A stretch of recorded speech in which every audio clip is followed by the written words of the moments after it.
Ishubonin in the house, back with another bang on video where, ladies and gentlemen, Arsenal are reportedly confident of beating rivals Tottenham in the race for Feyenoord's teenage sensation Lamare Bogard. Well, Gunners have joined both Spurs and Chelsea in pursuit of the 16-year-old Dutch midfielder.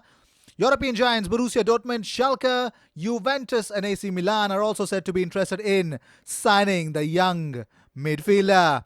Moving on, Arsenal are reportedly lining up for Argentina's rising star Thiago Almada. But the Gunners have joined Inter Milan, Manchester City and Manchester United in pursuit of the Wales Sarsfield magician, 19 years of age. Pep Guardiola has been tracking Almada, who has been dubbed as the new Lionel Messi for over a year, as a man to replace David Silva. Well, moving on, Bournemouth's Ryan Fraser will become a free agent in a matter of weeks, with Tottenham now a serious contender for his signature despite previous interest from Arsenal. Fraser, who has only scored one goal this season, is understood to be interested in the Spurs link, and they could offer him a big step up, that is, moving to a club who is pushing for the Champions League places. Spurs already to be ready to step in with an offer for Ryan Fraser. Well, not only this, moving on, staggered. Well, this is exactly how the Premier League restart is being planned. This is the first phase. The training would be staggered sessions, so staff and players arrive at different times. Players will be allowed 15 minutes to warm up, including gym exercises, and must work in groups of no more than 5 on a pitch while remaining at least 2 meters apart. Maximum session length of 75 minutes, including ball work, but no contact or tackling, and spitting is banned. Players then have 15 minutes to finish essential recovery programs. After training, all players must take their own equipment away, with any GPS gear worn in training left in a specific area to be disinfected before being handled by staff wearing PPE. Staff to disinfect all corner flags, cones, goalposts, GPS units, balls, gloves, boots, and other equipment. Players must leave as soon as they have completed their sessions and are banned from congregating in any area. All bathing or showering to be away from training ground. Food, fluid, nutrition supplements and medication to be collected from designated point at exit gates. Well, this is huge, isn't it? Well, how does the arrival take place? Because all players and staff must have designated parking place at least 3 spaces away from any other car, and arrive wearing training clothes and carrying towels and drinks bottles. Each player or staff member must take a temperature check and complete a medical questionnaire. No massage or soft tissue treatment unless deemed essential in advance by the club doctor. Players can only access dressing rooms to use the toilet and wash basins, and only leave their boots at the training ground. The British Medical Association has launched an attack on the Premier League for buying up so much PPE as NHS workers battle the coronavirus on the front line. The Chief Doctors Union in the UK has told many publications actually, that the English top flight should not be using testing equipment, masks and gloves until it has started to make more inroads in tackling the killer bug.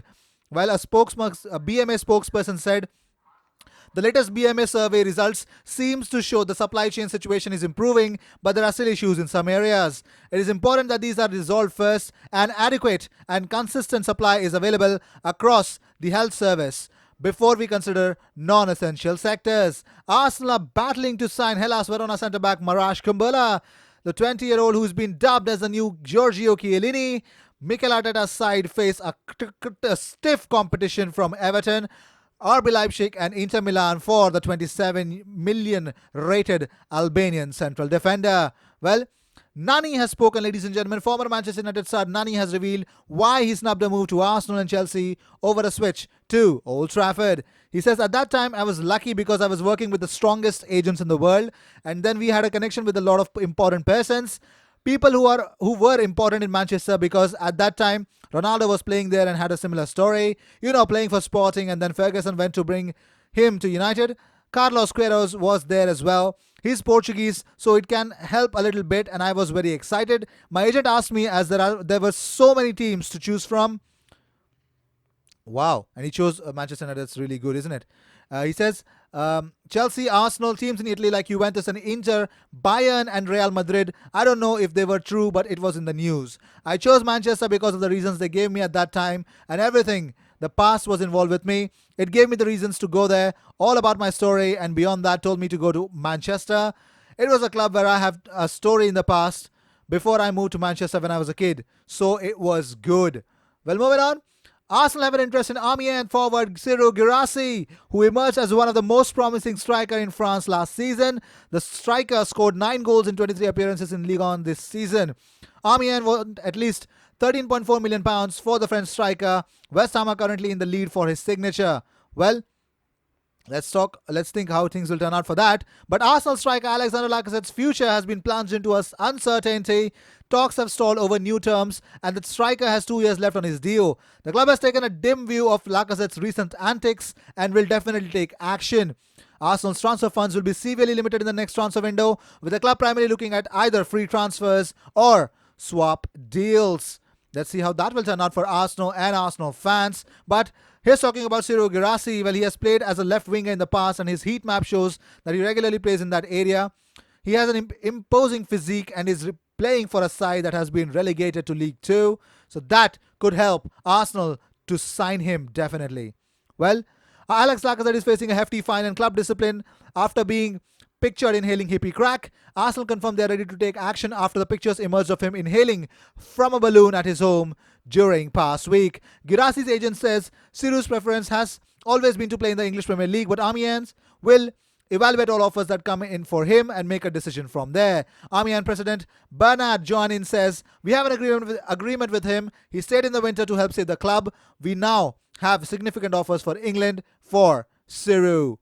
Well, that is really huge, isn't it, guys? Well, let's talk about the news that you guys have been wanting to listen for. Felipe Coutinho looks destined to leave Bayern Munich at the end of the season when his Bundesliga loan deal expires. A hefty purchase option of £105 million is unlikely to be taken up, with coach Hansi Flick talking down its prospects on the weekend. Arsenal, Chelsea, Newcastle have all been linked with a move for Coutinho should he head back to Barcelona. Flick said, "I can't say what will happen with him after the season. Felipe is a good guy and an excellent footballer. I really enjoy working with him. We can hope he can be back with us again soon and play some games before the end of the season." So these were the news of the day. I hope you enjoyed whatever came your way. All the views and news and everything about Arsenal comes on this platform every single day twice. So what do you got to do? Subscribe and help me reach 5,000 subscribers as soon as possible. You guys can do it. Help me reach there. We are definitely far off, but not far away. I will see you in my next video. Until then, cheers.